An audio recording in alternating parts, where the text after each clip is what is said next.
Para guru yang dihormati sekalian, kemahiran kreatif merupakan salah satu daripada kemahiran berfikir yang tersirat di dalam falsafah pendidikan negara untuk mewujudkan insan yang seimbang, seterusnya melahirkan sebuah masyarakat yang cemerlang. Pemikiran secara kreatif ini mampu meningkatkan lagi prestasi pelajar dalam proses pembelajaran dan melancarkan aktiviti harian mereka.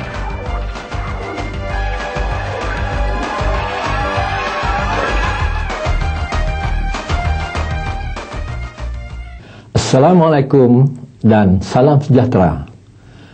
Para pendidik dan penonton sekalian, beberapa siri yang lalu kita telah dapat perhatikan bagaimana kemahiran berfikir secara kritis digunakan dalam pengajaran dan pembelajaran. Pada kali ini akan dapat kita perhatikan pula bagaimana kemahiran berfikir secara kreatif digunakan dalam pengajaran dan pembelajaran. Apakah kemahiran berfikir secara kreatif? Secara mudahnya, kemahiran berfikir secara kreatif ialah kemampuan seseorang itu menggunakan minda untuk mencipta atau menghasilkan sesuatu, sama ada yang baru, asli, luar biasa, atau yang diubahsuaikan mengikut keperluan. Hasil ciptaan ini boleh berbentuk maujud, idea, gagasan, dan sebagainya.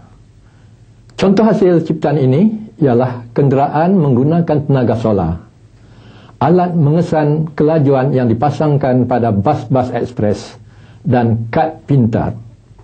Para penonton sekalian, dalam rancangan ini akan dapat kita perhatikan pula bagaimana pemikiran kreatif ini digunakan dalam pengajaran teknik yang akan disampaikan oleh Cikgu Tiza Lita Rimaya binti Musli dari Sekolah Menengah Teknik Gombak. Beliau akan menyebatikan kemahiran kreatif ini dalam pengajaran teknik bertajuk memotong logam. Dalam pengajaran ini, guru akan memberikan fokus kepada dua jenis pemotongan, yaitu pemotongan cara pembahagian dan pemotongan cara penyempihan. Berdasarkan kemahiran ini, guru meminta pelajar menghasilkan projek sebagai kerja-kerja amali. Projek tersebut ialah menghasilkan peti surat canggih dengan menggunakan kreativiti masing-masing. Sekarang marilah kita saksikan pengajaran dan pembelajaran teknik dengan tajuk memotong yang disebatikan dengan kemahiran berfikir secara kreatif. Sila tumpukan perhatian anda kepada konsep kreativiti dan pengaplikasiannya dalam pengajaran berkenaan. Assalamualaikum pelajar. Hari ini saya ada membawa sebiji buah tembikai.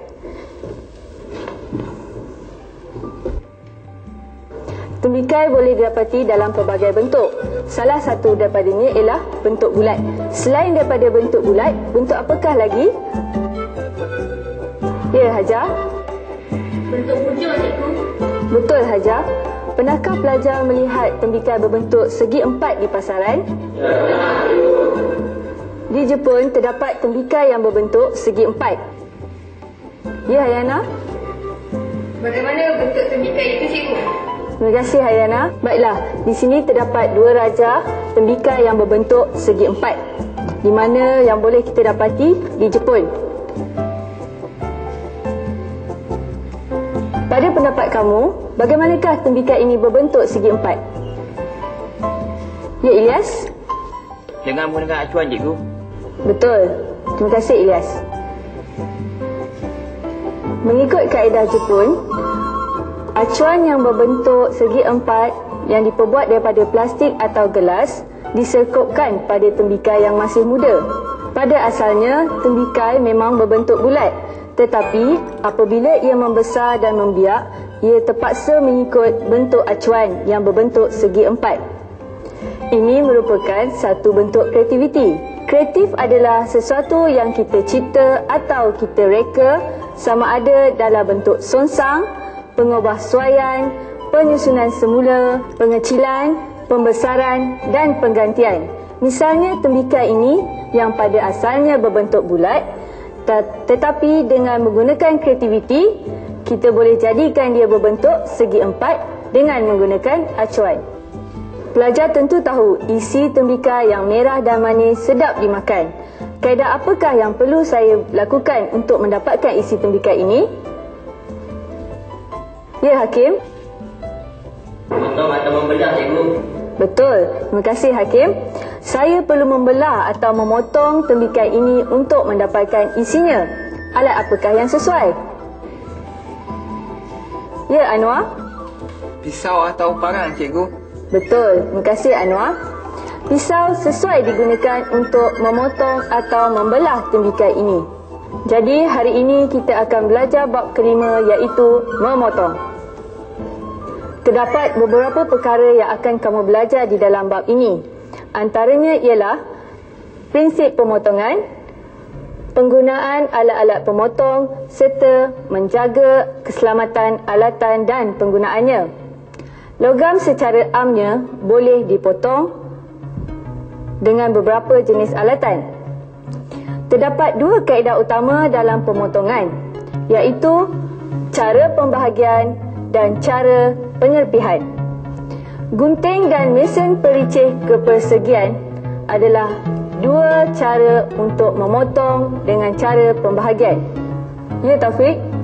Cikgu, apakah yang dimaksudkan dengan pembahagian? Terima kasih, Taufik.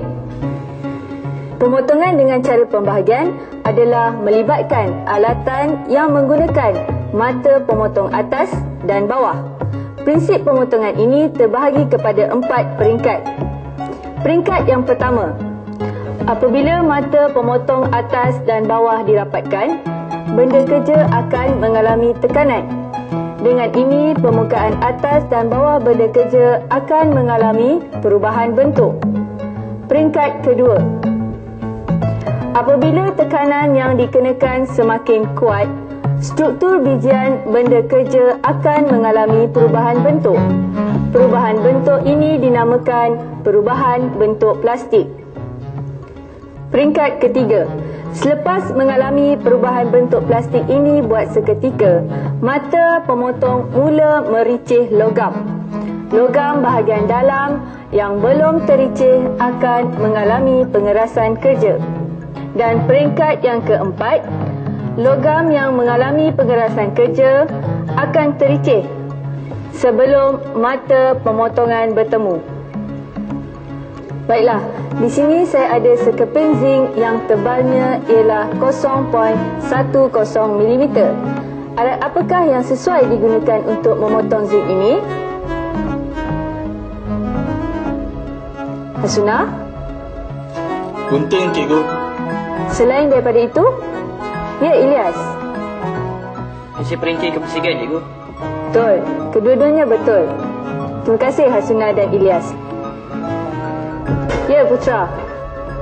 Cikgu, apakah bezanya kegunaan gunting dan mesin pericih kepersegian? Soalan yang bagus, Putra. Kedua-dua alat tersebut boleh digunakan untuk memotong zinc, tetapi masih terdapat perbezaan di antara kedua alat tersebut. Di antaranya ialah gunting digunakan untuk memotong kepingan logam yang tebalnya kurang daripada 0.15 mm. Manakala mesin pericih kepersegian pula digunakan untuk memotong kepingan yang lebih tebal daripada 0.15 mm. Ada pelbagai jenis gunting yang digunakan untuk kerja-kerja memotong bergantung kepada saiz dan bentuk benda kerja yang hendak dipotong. Antara jenis-jenis gunting ialah gunting lurus, gunting bergabung, gunting membulat dan gunting layang. Gunting layang ini pula dibahagikan kepada 3 jenis gunting, iaitu gunting layang lurus, gunting layang kanan dan gunting layang kiri. Baiklah, pada tangan kanan saya terdapat satu gunting, iaitu gunting lurus. Ia mempunyai mata pemotong yang lurus, nipis dan panjang. Kegunaannya ialah untuk memotong kepingan logam dalam keadaan lurus, lengkungan kepingan logam dalam keadaan lurus dan lengkung yang landai. Manakala di sebelah kiri saya pula ialah gunting bergabung. Apakah yang dapat anda bezakan di antara gunting lurus dan gunting bergabung? Ya, Hanisa? Bentuk yang lebih tebal dan pendek, cikgu. Betul. Selain daripada itu, apakah kegunaannya? Ya, Aisyah? Mungkin gunting ini boleh digunakan untuk memotong bentuk lengkung dan lurus, cikgu. Baiklah. Terima kasih, Aisyah. Dari segi bentuk fizikalnya, memang gunting ini kelihatan lebih tebal dan pendek. Ia juga mempunyai mata pemotong yang lurus. Aisyah tadi ada menyatakan gunting ini boleh memotong bentuk lengkung dan lurus. Itu juga betul, dan tambahannya lagi ialah gunting ini boleh membuat pemotongan berbentuk bulatan dan memotong lengkungan yang menghala ke kiri dan ke kanan mengikut kehendak pengguna. Sekarang, saya akan memberi peluang kepada 2 orang pelajar untuk cuba menggunakan gunting ini. Aswad menggunakan gunting lurus dan Hajar menggunakan gunting bergabung untuk memotong zinc. Terima kasih Hajar dan Aswad. Baiklah pelajar, Aswad tadi telah menggunakan kaedah menggunting dengan cara yang betul. Dan Hajar pula telah menggunakan kaedah menggunting yang salah. Yang mana yang betulnya ialah apabila kita hendak memotong zinc, kita perlu memegang zinc dan memegang gunting pada sebelah tangan sahaja. Manakala kesilapan Hajar pula ialah dia tidak memegang zinc sewaktu memotong dan memegang gunting dengan kedua-dua belah tangannya. Sewaktu memotong, Hajar seharusnya memegang zinc di tangan kirinya dan memegang gunting di tangan kanan. Selesai tentang gunting, kita pergi pula kepada mesin pericih kepersegian. Mesin ini sangat sesuai digunakan untuk mendapatkan bahagian tepi benda kerja yang bersudut tepat. Kamu mesti ingat, mesin ini tidak boleh digunakan untuk memotong dawai, bar, rod, tepi berkelim atau tepi berlurah kerana benda-benda tersebut boleh menyumbingkan mata pemotong. Mari kita lihat bahagian-bahagian mesin pericih kepersegian ini. Bahagian yang pertama ialah tapak. Bahagian ini menyokong keseluruhan mesin ini. Bahagian yang kedua pula ialah pemijak kaki. Pemijak kaki ini digunakan apabila hendak memotong zinc. Bahagian ketiga ialah bahagian mata pemotong atas dan bawah, iaitu bahagian utama yang digunakan untuk memotong logam. Bahagian keempat iaitu tolok belakang. Tolok belakang digunakan untuk melaraskan panjang benda kerja yang hendak dipotong. Tolok ini boleh dilaras ke depan dan ke belakang. Manakala penahan tepi pula adalah sebagai sisi rujukan bagi memotong logam yang bersudut tepat. Tolok hadapan pula berfungsi sama seperti tolok belakang dan lengan lanjutan. Lengan lanjutan gunanya adalah untuk meletakkan komponen logam yang panjang. Baiklah pelajar, sekarang kita bergerak semula ke dalam kelas. Dalam setiap penggunaan mesin, ada langkah-langkah keselamatan yang perlu diambil kira. Yang pertama, mesin ini hanya boleh dikendalikan oleh seorang sahaja dalam satu masa. Yang kedua, sewaktu melaraskan kepingan yang hendak dipotong, sendalkan pemijak kaki. Ya, Hayana? Kenapa pemijak kaki perlu disendal, cikgu? Baiklah, Hayana. Terima kasih. Pemijak kaki perlu disendalkan untuk mengelakkan daripada pemotongan yang tidak sengaja. Yang ketiga, jangan letakkan alatan-alatan seperti pembaris, penggarit dan keluli L berdekatan dengan mata pemotong. Yang keempat, jauhkan jari daripada mata pemotong.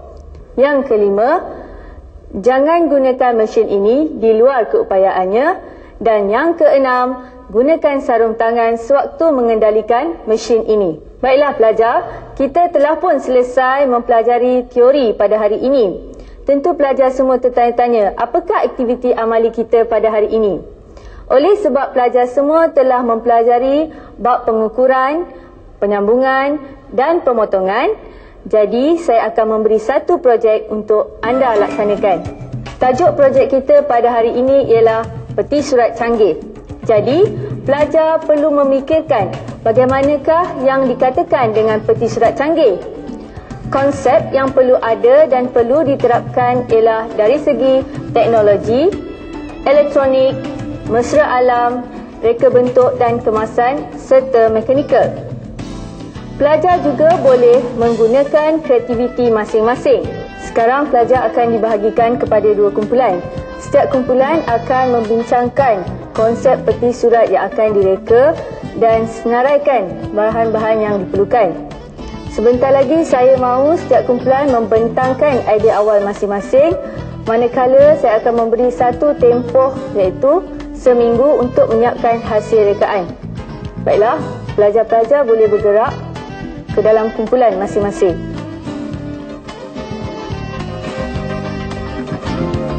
Dalam sesi pengajaran teknik kali ini, guru bukan sahaja menerapkan kemahiran kreatif, tetapi turut merangsang kecerdasan intrapersonal dalam kalangan pelajar.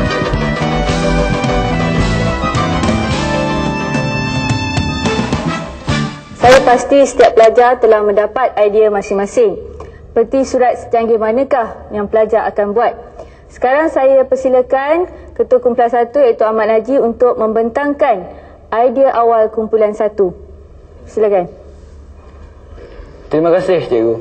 Kumpulan kami mencadangkan satu reka bentuk yang ringkas, tetapi dari segi fungsi, peti ini boleh dipelbagaikan. Peti surat kami bukan hanya boleh memberi isyarat menerima surat atau surat khabar yang ditunggu sudah tiba, tetapi juga boleh berfungsi memberi isyarat apabila terkena air. Ini mengelakkan surat khabar atau surat basah ketika hujan. Bahan-bahan yang digunakan ialah kepingan zinc, kit elektronik, sensor hujan dan juga cat. Sekian, terima kasih. Terima kasih kumpulan 1. Seterusnya kumpulan 2, Abdul Hakim selaku Ketua Kumpulan 2 untuk membentangkan idea awal kumpulan.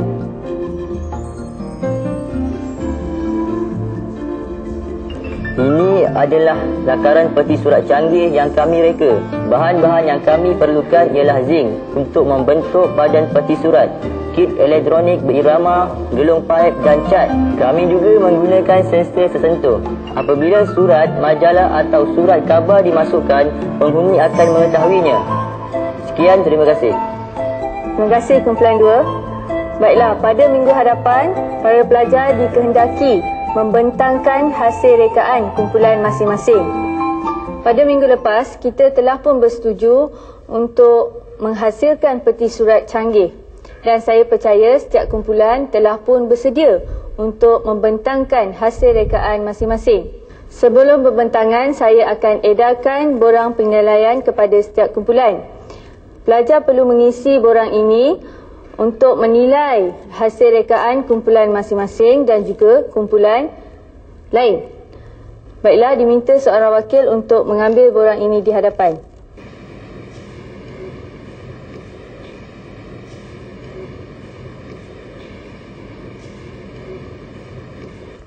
Pelajar perlu mengisi borang ini dan serahkan kepada saya selepas selesai pembentangan setiap kumpulan. Sekarang diminta kumpulan 1 untuk membuat pembentangan. Dipersilakan kumpulan 1. Ini adalah hasil ciptaan kumpulan kami.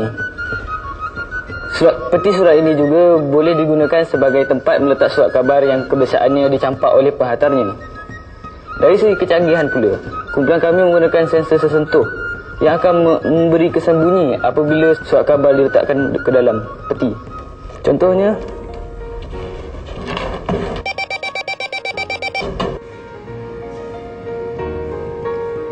peti surat kami bukan hanya boleh memberi isyarat menerima surat atau surat khabar yang ditunggu sudah tiba, tetapi juga boleh berfungsi memberi isyarat apabila terkena air. Ini mengelakkan surat daripada basah ketika hujan. Sekian, terima kasih. Terima kasih Ahmad Najib. Nampaknya kumpulan 1 telah menunjukkan kreativiti mereka dalam rekaan peti surat Cyber Mailbox. Cyber Mailbox ini berfungsi menghasilkan bunyi apabila surat dimasukkan serta memberi isyarat apabila surat tersebut terkena air seperti air hujan.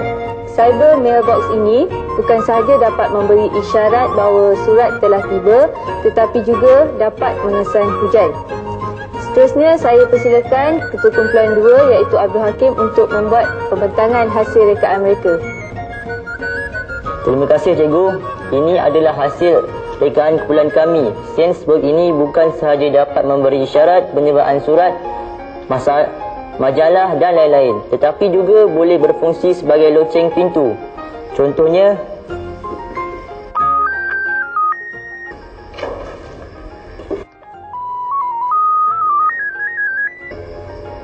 apabila surat, majalah atau surat khabar dimasukkan, penghuni akan mengetahuinya.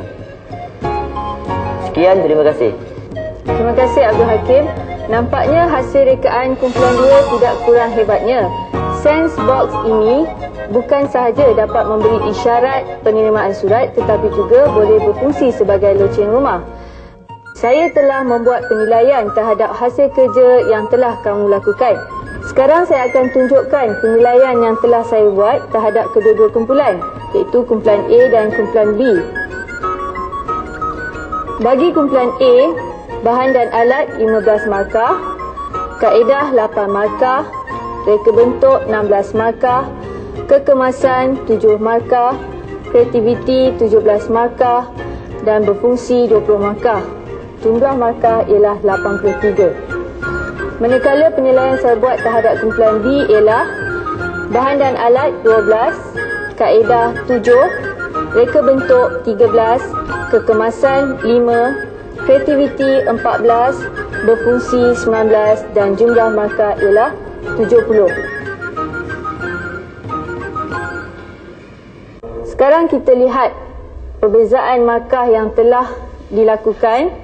Bagi kumpulan A, mereka mendapat lebih markah pada kaedah, iaitu mereka menggunakan kaedah penyambungan secara rivet dan penyambungan secara kimpalan akar.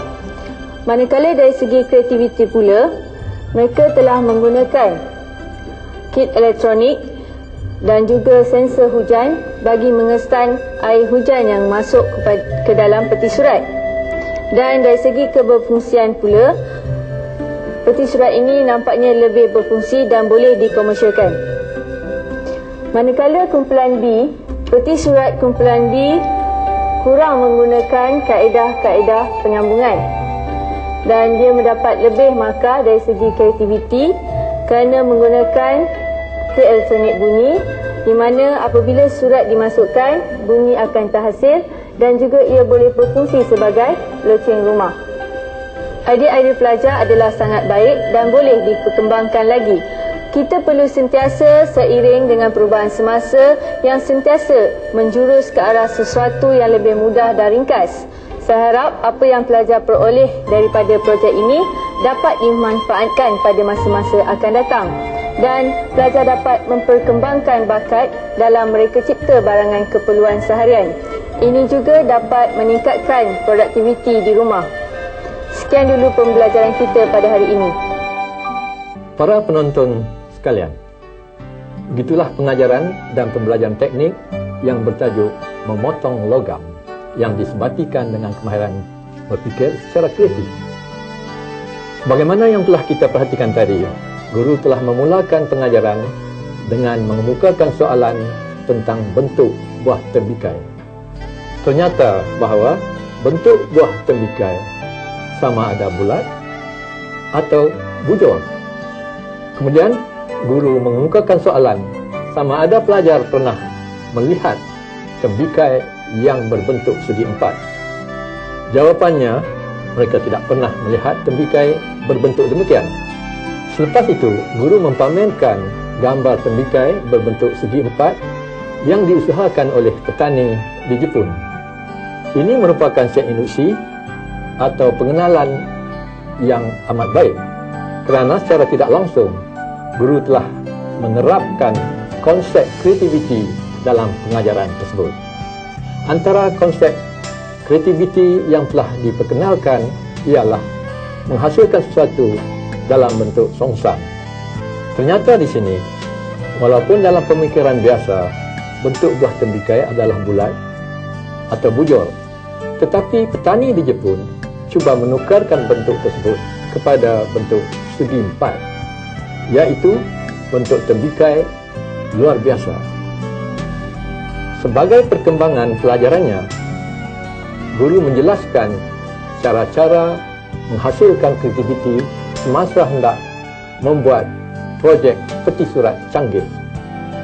Antara cara-cara itu termasuklah mengubah suaikan, mengecilkan, membesarkan, menggantikan, mengatur semula dan menggabungkan idea-idea tertentu. Aspek yang penting yang perlu diberikan pertimbangan dalam pelajaran ini ialah guru hendaklah memberikan tumpuan kepada kemahiran memotong logam dan kemahiran-kemahiran sebelumnya, yaitu kemahiran timpalan dan ribet. Sehubungan dengan perkara ini, guru meminta pelajarnya membuat projek yang menggunakan beberapa kemahiran yang baru dipelajari dan yang telah dipelajari sebelum ini. Ternyata di sini bahawa kemahiran berfikir secara kreatif disebatikan dalam pengajaran berkenaan. Kita dapati dengan adanya kemahiran berfikir secara kreatif ini, pelajar telah dapat menghasilkan projek mereka dengan lebih kreatif dan berkesan. Sebagai bukti, para pelajar telah dapat menghasilkan peti surat pelbagai guna dengan menggunakan konsep kreativiti yang menggalakkan kita menggabungkan beberapa elemen. Konsep gabungan ini berlaku dalam dua aspek utama. Pertamanya, gabungan antara kemahiran-kemahiran teknikal yang dipelajari seperti memotong, mengimpal, dan meribet. Keduanya ialah gabungan antara pelbagai jenis kegunaan seperti tempat mengisi surat, bunyi isyarat menandakan postman memasukkan surat ke dalam peti, isyarat menandakan hujan mula turun, dan sebagainya. Pemaparan tadi merupakan satu daripada contoh bagaimana kemahiran berfikir secara kreatif dapat diaplikasikan dalam pelajaran teknik. Kemahiran berfikir secara kreatif ini dapat diajarkan juga dalam mata pelajaran lain mengikut kesesuaian. Diharapkan guru-guru dapat mencubakan dalam mata pelajaran masing-masing. Sekian. Terima kasih.